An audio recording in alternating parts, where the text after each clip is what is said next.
Hello and welcome back to the Common Colt Podcast. The Colts Podcast is real takes and no clickbait. I'm Josh Hudgens, joined by Dan Hertzler. Dan, we got some news. Yeah, we do. We got some news, man. I mean, thought kind of a quiet bye week, kind of lay low. Some good things happened in the AFC to help the Colts playoffs, but hey, that's for another day. That's another topic. Man, out of the blue, I mean, just no one kind of expecting it. Shaq Leonard gets cut, released from the Colts. Man, Josh, what's your one word reaction to this? Accountability. It's a total accountability move, and it sends a message from Shane Steichen. To me, Shaq Leonard's performance this season was bad, and I think everybody's seen that. It's not a shocking statement. I think based on his performance alone, he could have skated through this season and been on the Colts roster through the end of the year.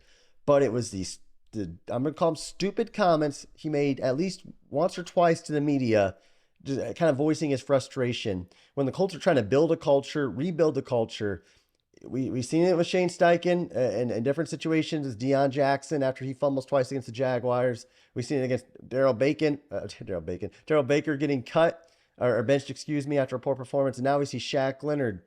He gets cut after running his mouth to the media. I mean, I think that's all it comes down to. What do you think?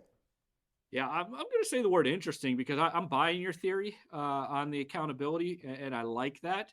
Um, I also kind of curious because there it feels like there's got to be some more stuff to this. Maybe in the next 24 hours, we'll find out some of the locker room, some of the behind the scenes. I got to feel like the other veterans on the team had to sign off on this Yeah, deal because this isn't a move that you make to, like you say, hold people accountable. Yes, but those veterans, man, they are like a fraternity. They're like a brotherhood. And when you mess with one of them, man, you can lose that locker room quick. So I got to think some of these other veterans on this team said, yeah, Shaq's just got to go. The stuff that he was saying publicly, he was probably saying just maybe twice as much or more behind the privately. scenes. There was I think, a promise, that he was going to get more snaps here in November. And, maybe he was just barking about that or just complaining about that and, didn't have any of that, see any of that happening. The bottom line, and what we've been saying all year is we kind of saw this writing on the wall coming. He just lost a step. He's just not the same guy. Yeah. And whether he got cut now or he's going to get cut at the end of this season, he was not going to be a Colt for much longer. And I think Shane saw an opportunity here with the approval of the vets and made a move for the future of this club and the culture.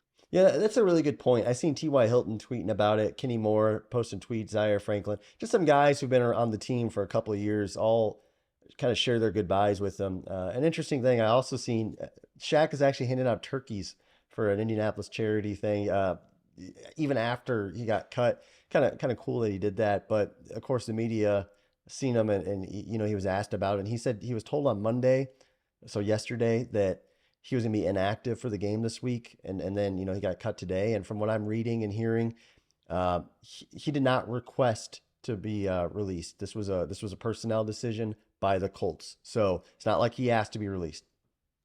Yeah, do you find it odd at all that it's coming after the bye week? Obviously the inactive part on Monday, that's again, that would have been news in itself. That would have been an interesting thing to understand with that. Maybe that's what triggered this, that he just, reacted so poorly to it.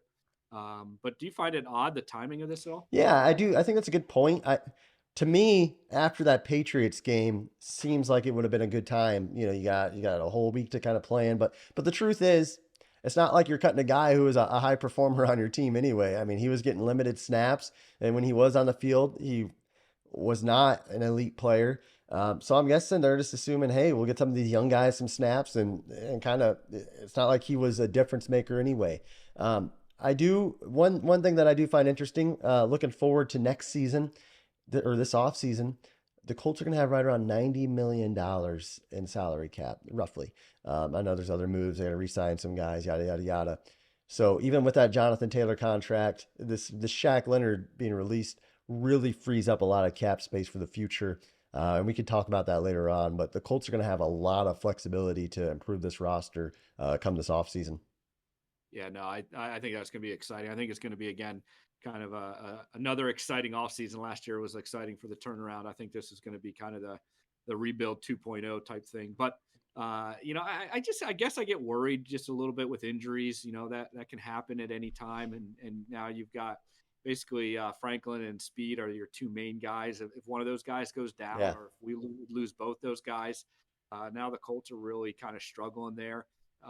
But again, and I mentioned a little bit. We don't want to talk too much about it, but the way the things have shaped out with some injuries happening in the AFC, some teams coming back down, Colts are sitting there at 5-5, and they've got everything to play for. So this is not a like, hey, we're rebuilding, we're playing for next year. They got to play for this year. And there's Yep. something that happened with Shaq Leonard that they just thought this is not good that he's on this roster. I'm just really curious. I'm hoping we get some news in the next 24 hours of what's going on. Yeah. I think when you're trying to build a culture, if you got a guy who's a cancer, you got to get him out, no matter what they did for your franchise. And I really think, just like you said, if he said it to the media, imagine what he's saying, maybe to the coaches, to other players, to other staff member, whoever it is. I mean, it's sad, but and maybe I'm not saying it's all on him. Maybe the Colts made some false promises or some promises that they shouldn't have made in terms of play time, not knowing. But regardless, this is a message from Shane Steichen and Chris Ballard. That this is the NFL, and you got to make sure you fit our culture. So let us know what you think, guys, in the comments below. Obviously, big news for the Colts is Shaq Leonard no longer an Indianapolis Colt, ended of an era in Indianapolis. So let us know what you think. We appreciate you watching our show, and until next time, have a great day.